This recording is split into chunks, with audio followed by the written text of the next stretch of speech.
Hey, what's up? This is my show Level with me. This is where I play games and talk about what I think is going on in the level design. And this week we are, I think, finishing Dear Esther. And for your reference, this is the 2012 version of Dear Esther, the first remake, the second of the Dear Esther's made. It's complicated. Anyway, it's on the Source engine. Specifically the Portal 2 branch of the Source engine. And last week we just got through the caves section. So right now we are just gonna see what this fourth chapter is, called The Beacon.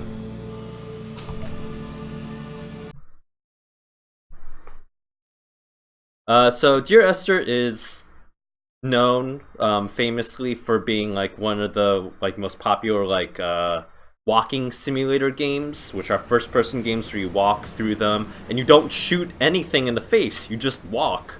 So they were derisively referred to as walking simulators. And in this right here, it looks like... oh, it's so dark. I can't even see anything. I think we're supposed to go this way.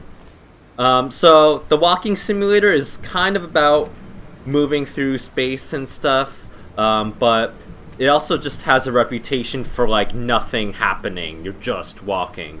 And if you've seen the past weeks and episodes of Dear Esther as we've played it, Dear Esther is actually pretty like complex in terms of the movement affordances. We're constantly climbing or swimming or falling or something. It's not just walking. There's actually a lot of stuff going on here. But Dear Esther's also kind of known for just how gorgeous its environment art is. So as you can see, there's these... we can walk around. We just left this cave section. And now what are we doing? Oh, there's some candles. There's a box full of candles. Some old tin cans. Not really clear what the significance of the candles are. I mean, maybe someone was setting up the candles and they ran out of time, so that's why they're just still sitting in that box. I don't know. Dear Esther actually does some really interesting stuff with its props. It randomizes specific props throughout for each playthrough. So we might see some really interesting details as we walk around. Oh, one other thing I've done with this, my version of Dear Esther, I've actually deleted all of the voiceover. So, imagine you were hearing some really nice voiceover dialogue right now. Oh yeah, right here.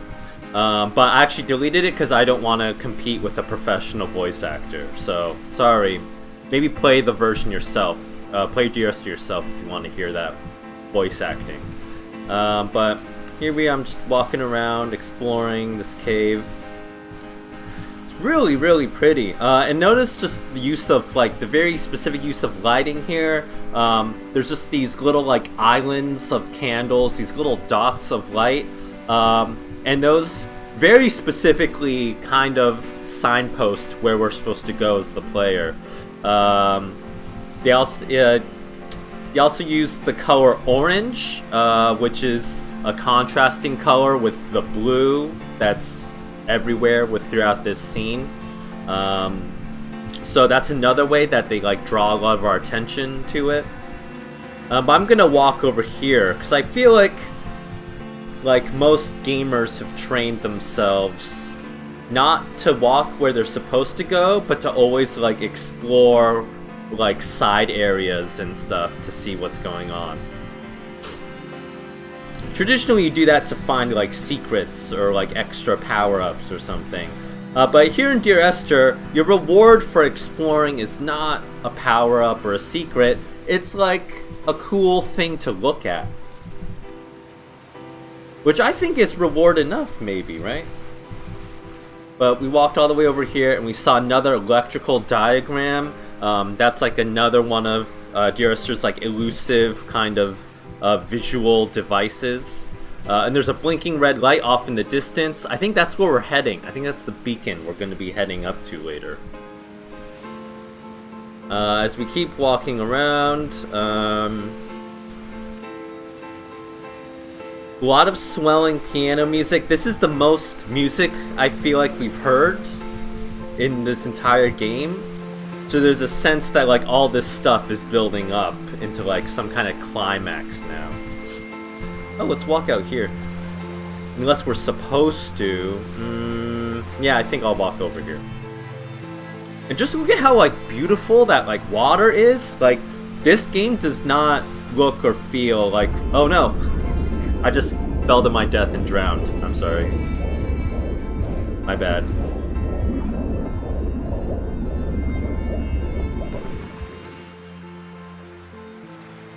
Ooh, I like how you respawn looking at the moon. I think that's like a really nice touch. So it's also kind of like we're following the moon as well. It almost looks like one of those super moons, right? Those are the moons where, since they're near the horizon, they look really, really large, bigger than you'd expect. Let's keep going. Okay, well, it looks like I can't, because this is a walking game or a hiking game, I cannot jump this gap, so I guess I won't do that. But it's so weird that, like, that I kind of thought a little... Oh, I just died again. I kind of felt like the game was going to let me, like, bridge that gap anyway. Because, you know, we call these games walking simulators. In first-person games, we're walking all over. But really, this is more like an abstraction of walking, right? Like, imagine these rocks. Imagine you were walking on these rocks, on these slippery rocks near the beach in real life. It's actually, like, hard to, like, walk along on all these rocks. But in Dear Esther and in most first-person games, you, like, just kind of glide over them really smoothly without any trouble at all. You know, that's not really a simulation of walking, per se, right? That's, I feel like, more like floating. Like every game, they should become more called maybe like floating simulators or like drifting simulators more than anything, because it's just so like smooth. This isn't, I guess maybe I'm just really clumsy, so I'm always like tripping on stuff or whatever and slipping on things. But you know, I just feel like this is more about like floating and drifting, given that like the terrain almost like doesn't even matter here. Let's keep going. I think I'm gonna keep going. Should I go up there? I think that's where I came from, though. Maybe? Oh, where am I going?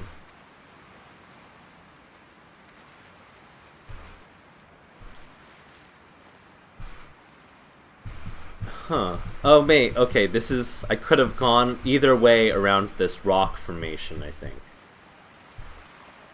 I think that's what that was about. Okay, I'll walk over here. I don't know what's over here. Now I'm afraid of falling into that gap. But naturally, of course, that gap in the wood is completely safe, right? So I feel like it's like hard to know like where exactly we're gonna fall and when we won't. Well, I got to this candle, but I feel like I didn't really get anything. I thought there was gonna be something more here. Oh well. Well, let's turn back.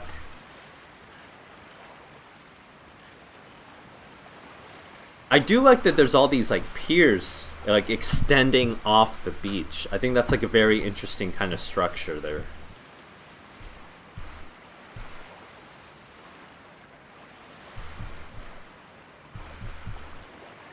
And yeah, I'm just like wandering. I'm not really sure where I'm going or where I'm supposed to be heading. Maybe towards the moon, maybe towards that light. I don't know. We usually critique these games as being too like linear and too like straightforward, but this, I feel like I never really know where I'm going.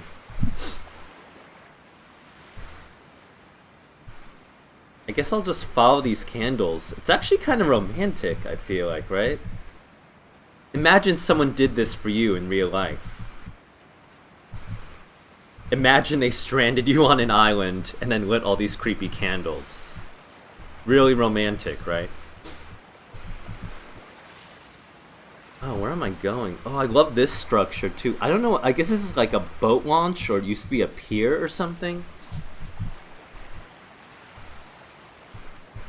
I love that structure, like all these like arms extending off. Kind of reminds me of like the nerve axon diagrams and the electrical diagrams we've been seeing throughout this game. And I love how the sand has like a grain to it. Like, do you like see all these like flowy kind of lines? That's really nice.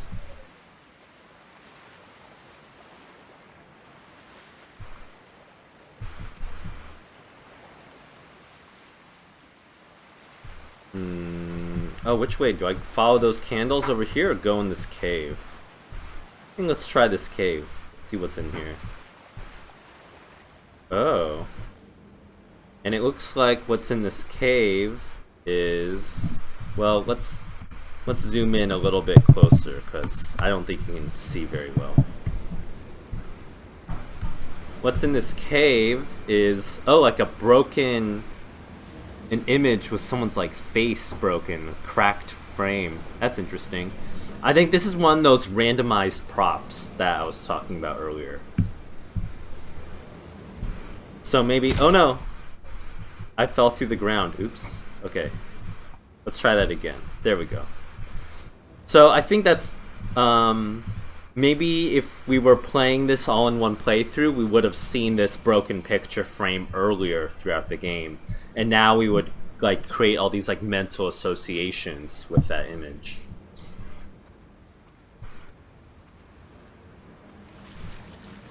Keep going here. Okay, here's oh, another chemical structure. I don't know what chemical structure it is though. Earlier, I think we saw the chemical structure for oh, I don't even remember. I'm not a chemist, sorry. I assume it's all significant and very interesting and literary.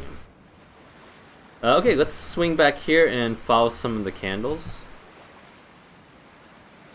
Well, before we keep going, something that I like doing is I like flying out and kind of reviewing what the layout looks like from above. So we were just up here. Oh, did I miss something? Oh, I could have gone up here, I guess. Well, maybe we'll check that out. Oh, and there's the picture again. Oh, it's another picture. Interesting. Well, maybe we'll come back along this route later. Oh, wait, no, I could have taken this route on the right. Oh, look at these branching paths. Interesting. I missed all this stuff, I guess. All this paint. Then that was like a picture, and then we would have kept going into that cave, I guess. Well, let's see what's in that cave. Oh, it's like an old, like, vacuum cleaner? Or something? No, it's like a phone. It's like an old phone? I'm not really sure. No, it's a... It looks like those, like, shock, like, defibrillators? I forget what they're called. That you like use to like shock someone's heart. And then like a bloody medical pan with like a syringe and stuff and pills. Oh man.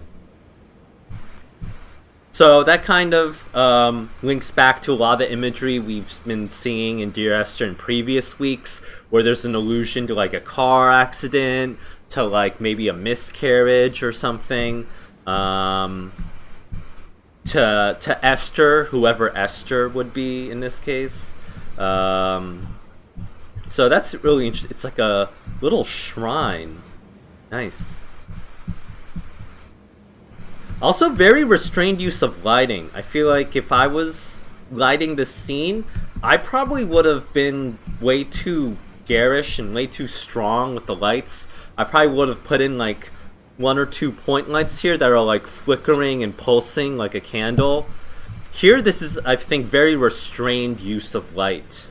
You know, often in games we want to make candles super bright, like neon lights almost, but if you look at a candle in real life, they're rarely that bright, right? But I think I like this, and it's like just bright enough where we can kind of see all the stuff that's going on here. But really nice environmental storytelling here. Although it's like so cryptic and abstract and symbolic that like I feel like I wouldn't even use the term environmental storytelling. There's more like environmental poetry or something. Okay, let's zoom out, fly back, and kind of review where we went. So first we started in this like big cave right here. We came out of the caves from here, and then we could choose two paths. I could have chose this fork on the right, and that would have led me to that cave we were just at, or this fork on the left leads me along the coastline. It's really interesting that Dear Esther kind of forces you to choose, and again, it's this structure we've been seeing a lot throughout the game, where it's kind of this like V-shaped, kind of Y branch, except we're kind of approaching it from a different perspective. Usually, the game has us go along one fork of that Y or V, and then we kind of have to end up double backing and turning around to go along the other arm. But here we approached kind of from the root, and then we had to choose from these two branches.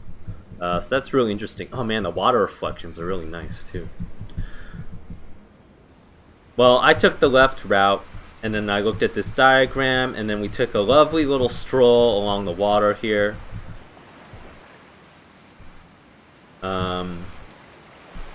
But just look at how like the path is like so like winding and stuff. It's hard to do that kind of stuff.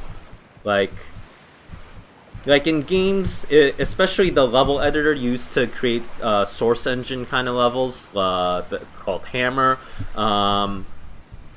which is based off an older level editor called Worldcraft, which was what was used for like Quake 1 and stuff. You know, in that tradition of level building, 90-degree angles are the easiest thing to build. And if you want to make something that's not a 90-degree angle, you're kind of setting yourself up for just a lot of pain.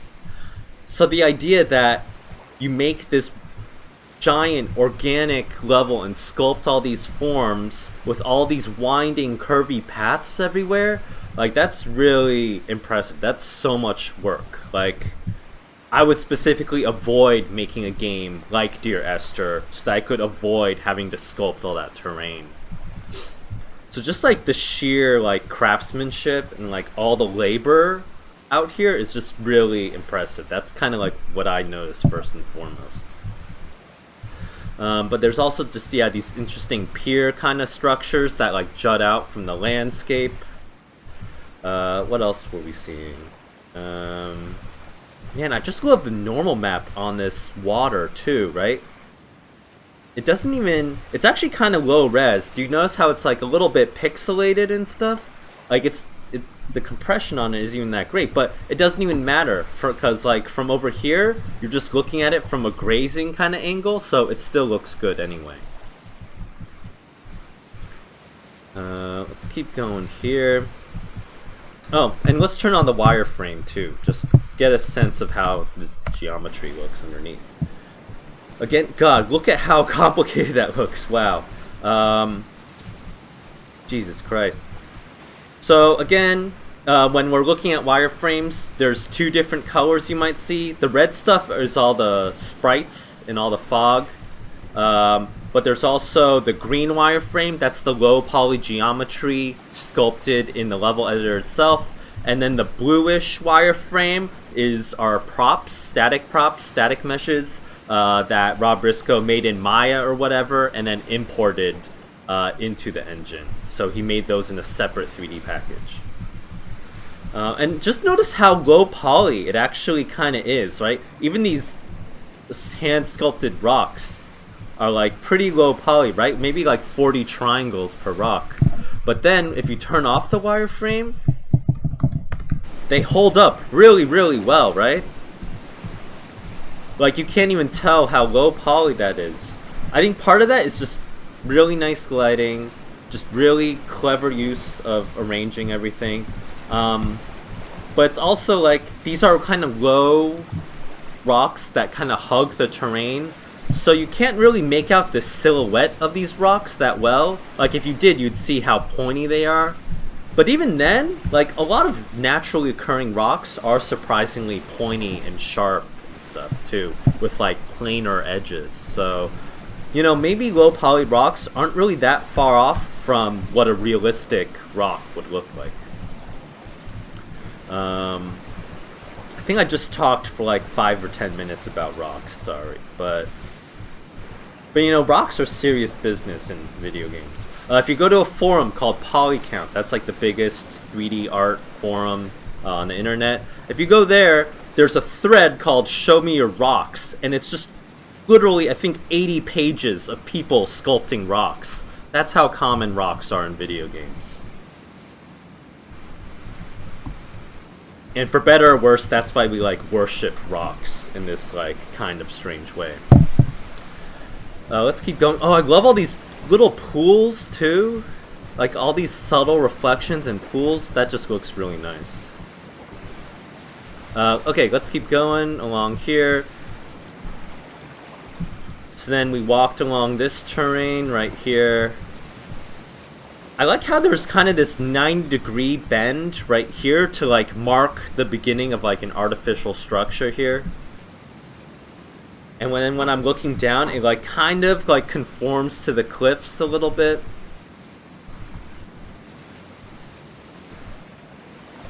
Really nice stuff. Okay, and then let's just keep going over. Oh, oops.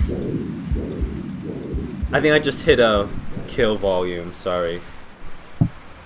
Uh-oh, where did it send me? Oh, it thought I was up there. Okay. My bad. Okay, let's not cheat. Let's go the right way.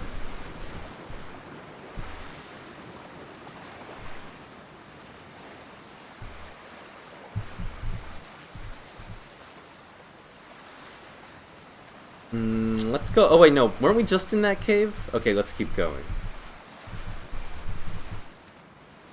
Okay. Okay, that's more video gamey, right? Look at this giant glowing orange thing. What is this? Oh, it's like a line of candles. Pretty nice. Ooh, I love that creepy sound cue. It's nice. And it looks like a bunch of like broken tires, a bunch of like metal wreckage, a carburetor or catalytic converter, whatever that is, car door, an axle and stuff. I guess evoking the car crash scene we were looking at last week. So now Dear Esther is just like reminding us of all these images we've seen, and now like all this stuff is kind of coming together.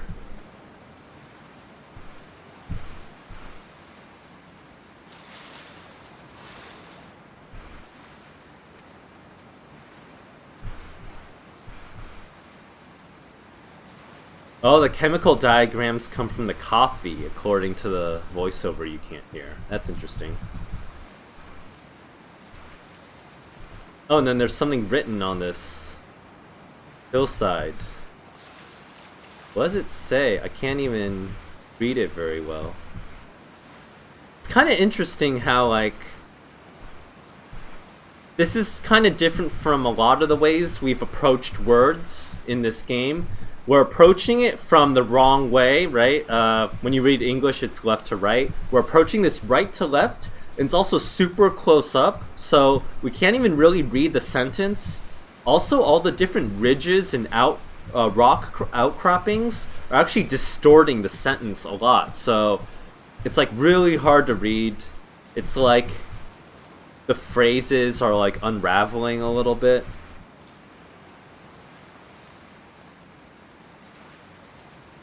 I kind of like how we can't read it because we're too close. I think that's like a clever kind of device there. Well, imagine we could actually zoom out here and see what it says. A light from heaven shone around him. Yeah, it sounds biblical. We've been seeing a lot of biblical quotes throughout Dear Esther. And this is yet another one. Spooky, ominous. And it's from Isaiah something something? I forget. Oh, it's down there. I want to walk down there. I have no idea what is that. I think that's... Those are birds? Those are like dead birds. Oh my god. I thought it was like writing or graffiti, but it was just dead birds. Oh my god. Creepy. Okay, well, let's go over this way.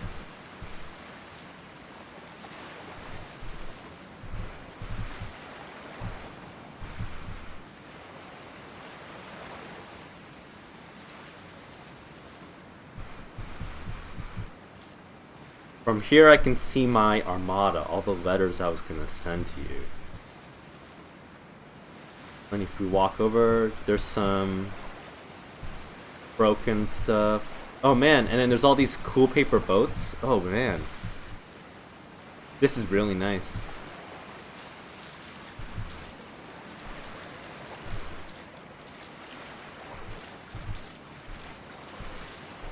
All these little boats washed ashore, that's pretty cool.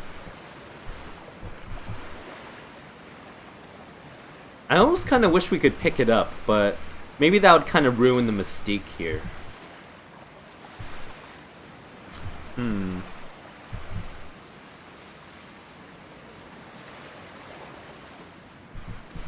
Keep going over here.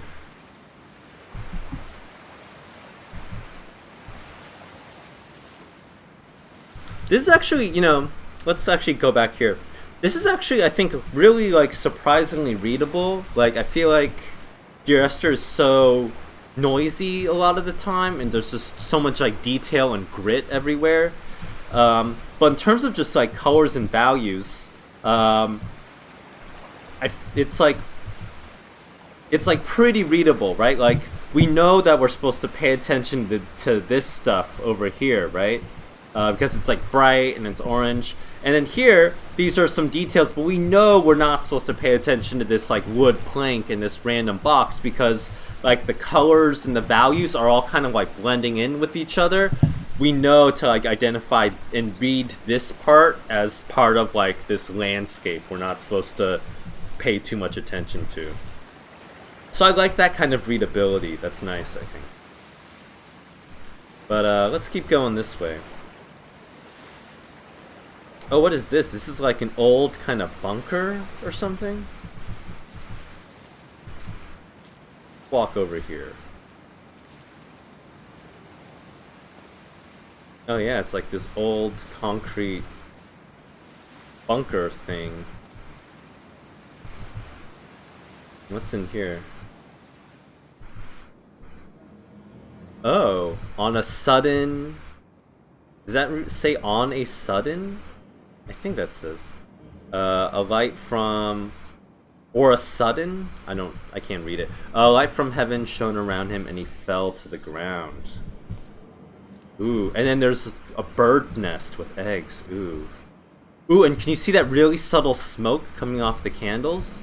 I don't think the other candles we've been seeing has this like really subtle smoke sprite going on. I like that. That's nice. Oh no, I just fell through the world. Oops. Oh man, that's intense. Okay, let's keep going over here.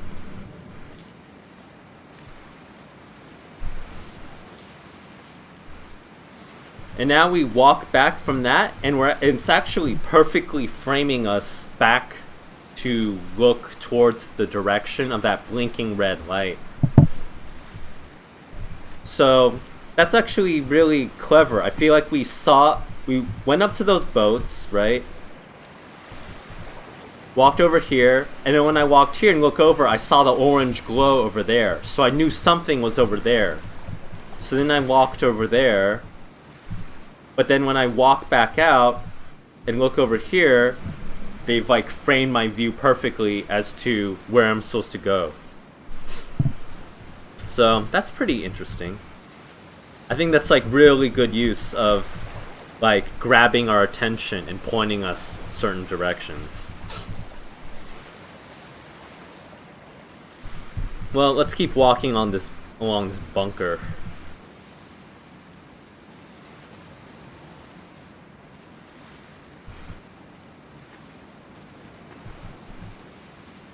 Oh, this is kind of weird.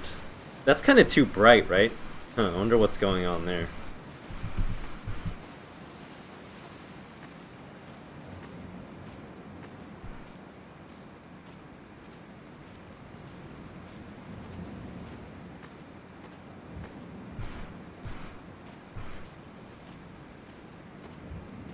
This is kind of like the greatest hits of Dear Esther 2, right? We're getting like little houses. We're walking, we're hiking. We just went through all these caves. It's like all the different little sections of Dear Esther are like returning for this final walk. It's pretty nice. Walk up here, I guess.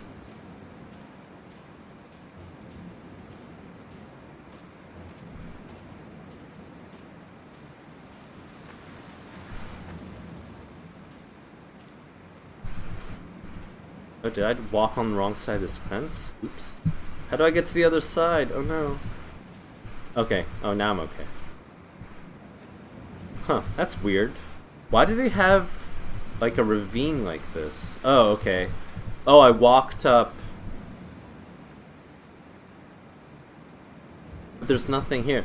This is interesting. I don't know why this is here. Right? Like, we can either choose to walk on the path on the left or go in this kind of shallow trench here on the right. But to me, it's just really not clear why he did that. Like, why give us that choice? That's really weird. And there's like nothing down here, I don't think, right? Huh. Yeah, that's strange. I wonder why. Huh, oh well. Maybe to just make it feel a little bit less like we're walking on a path. So, you know, you want to like break up that path a little bit.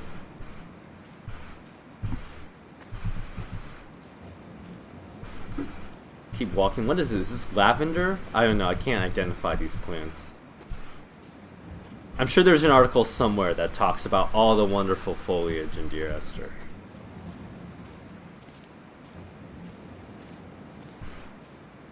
More candles. Just following these candles. Oh, that's weird. Why is this lit? Like, do people see how that part of the rock face is kind of lit? It looks like... I feel like Rob Briscoe placed like a very faint point light right here just to illuminate some of that wall to like fake some of the light being cast from that candle, but that to me feels like a little bit too much of a reach. That's kind of weird to me. Okay, let's keep going.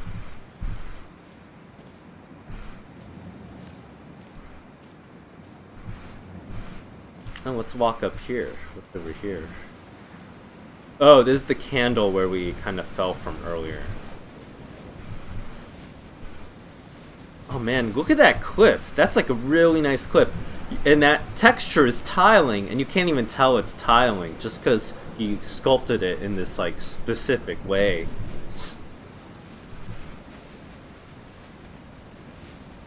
Oh yeah, so we can easily fall to our deaths if we want to, but you know, been there, done that. Let's head back to the main path, I guess. Okay, we have to make it to that big beacon over there. What does that say? And as he was proceeding... Yeah, the writing is getting harder to read, right? That's on his journey. Okay. Ooh, I think it's talking about us. Let's keep walking this way. Oh, I can't even read that because it's at such a low grazing angle. That's interesting. And was come near...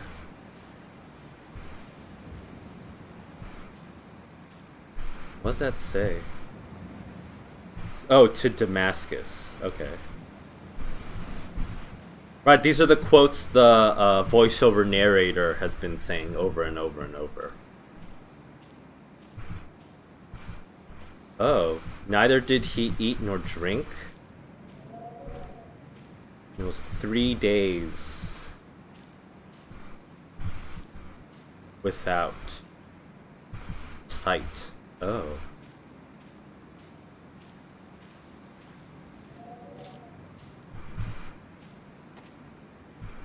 Man, I wish, in college, I had a chance to take a Bible as literature class. Kind of wish I took that class so I could understand what's going on here. But, oh well. Read it on a wiki if you're interested. Let's keep going this way, maybe. Oh man, I like how... So, like, if we look through the path we've been following up until now, been pretty, like, windy. A little bit too regular. I think I would have staggered it and made it a little bit more craggy, maybe. And now we get another fork in the path. But it all kind of leads to the same destination, right? But here I kind of like this fork because it actually does feel like two different paths. Here this path has a lot of these like wood timbers down here in the ground, and this one is just dirt, kind of. So when you're walking up this path, you kind of do feel like this will lead to something more like a man-made structure.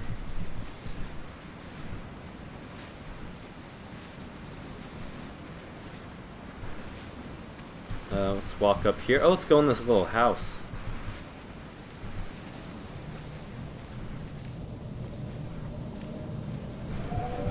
Oh, again, more chemical structures. I wonder why the flashlight isn't turning on. Well, again, we're in this bunker. Reminds me of the Normandy bunkers, kind of. Is there anything here? No, just a candle. And some garbage or poop or something. Or dead birds? Who knows what's here? Huh, interesting that it doesn't turn on the flashlight for us in there.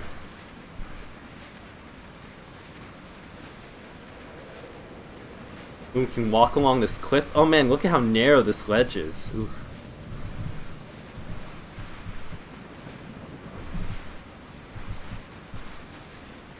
Nice bunker. I like how like windy it sounds.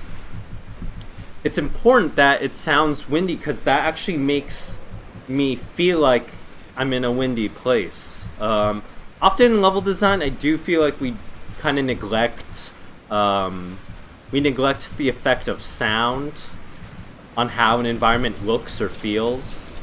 Because they're called video games, right? We usually privilege the video component, the visual component of a game, but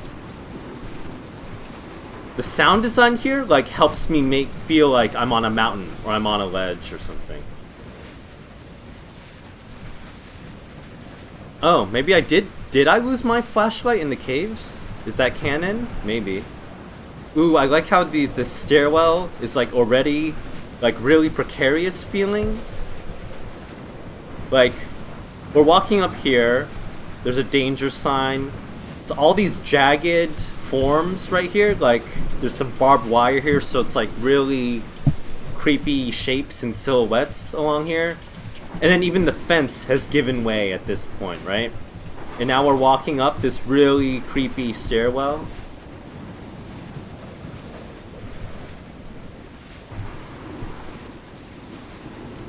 I mean, if we're walking up this stairwell, oh man. In real life, I would not be walking up this. Although I've done some hikes where it's felt like this sometimes. It's really creepy.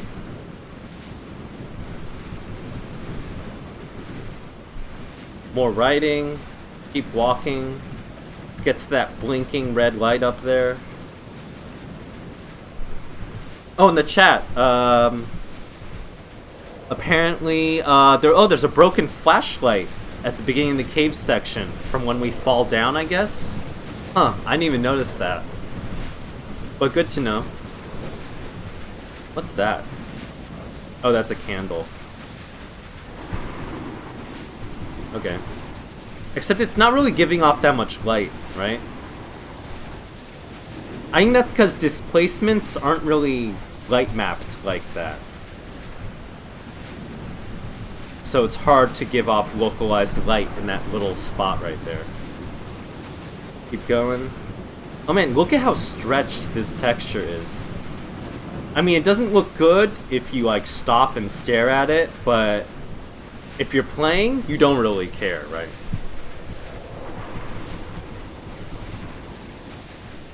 Let's keep going here. Oh man, I love the attention to detail here. Look at the trims on each step and how they're all like staggered and different.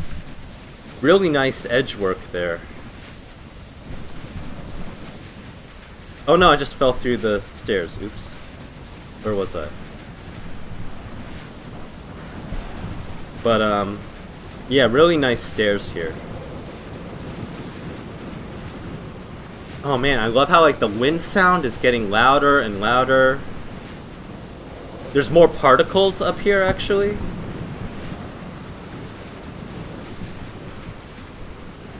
I feel like this game and the new Tomb Raider and also Skyrim, they do really good wind particles when you're on mountains.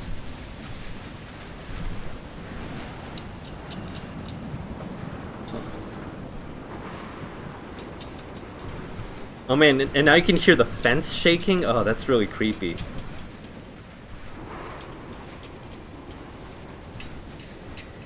It makes a lot of sense that after making Dear Esther, this development studio Chinese room, they ended up making that sequel to Amnesia, Machine for Pigs, right? It makes sense that they're like super engaged in horror design, right? Dan Pinchbeck and Jessica Curry, the principals at Chinese room. Okay, let's go up these stairs. Oh man. Oh wait, why is it taking control? Oh. I don't think I like this. Like, this is a cutscene. I'm literally not touching the controls at all.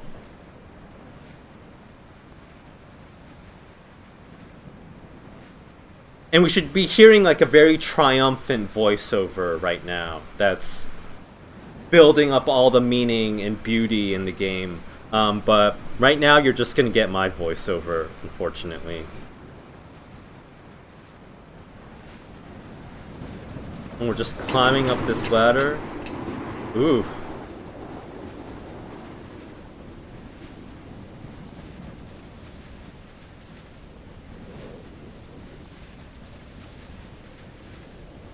I wish it let us like actually climb up the ladder ourselves. That's kind of a shame.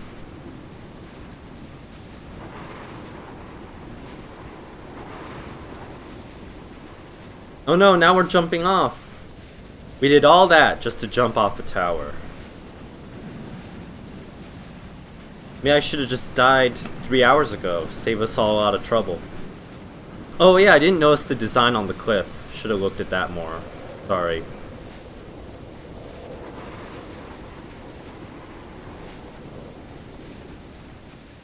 But instead we don't fall to our death. We're like flying, we're like swooping around like a bird or something.